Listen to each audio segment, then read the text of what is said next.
Hi, మనం పీతల పులుసు కర్రీ చేసుకుందాం. ఇప్పుడు దానికోసం పొయ్యి మీద బాండి పెట్టి ఆయిల్ పోసాను. ఆయిల్ వేడెక్కింది. 4 పచ్చిమిరకాయలు, 2 చిన్న ఉల్లిపాయలు కట్ చేసి పెట్టుకున్నాను. ఉల్లిపాయలు వేయించుకున్నాను. ఇప్పుడు పీతలు ఇక్కడ శుభ్రం చేసి పెట్టుకున్నాము. ఉల్లిపాయలు మగ్గిపోయిన తర్వాత ఈ పీతలు అందులో వేద్దాం. ఉల్లిపాయలు వేగిపోయినాయి. దీంట్లో ఇప్పుడు 1/2 టీ స్పూన్ పసుపు, 1 టేబుల్ స్పూన్ అల్లం వెల్లుల్లి పేస్ట్,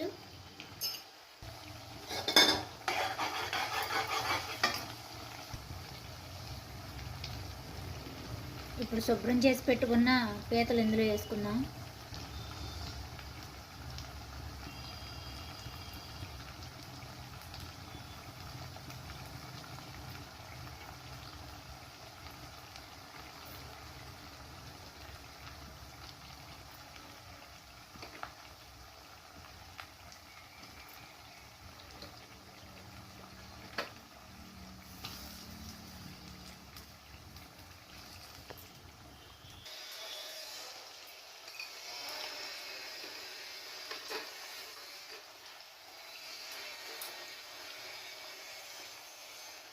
ఇప్పుడు దీనిపైన మూత వేసుకుందాం.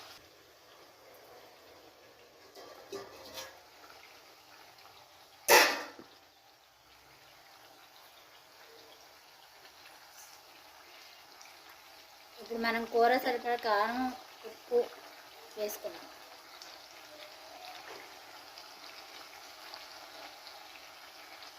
ఈ స్పూన్తో 4 స్పూన్లు కారం పడుతుంది.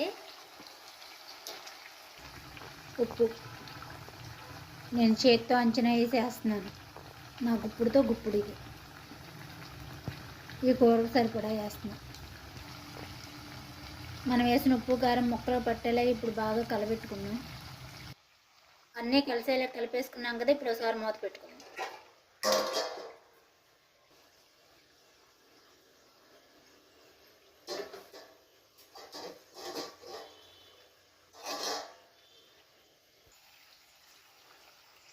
ఇప్పుడు మనం ఈ కూరలో చింతపండు పులుసు పోసుకుందాం.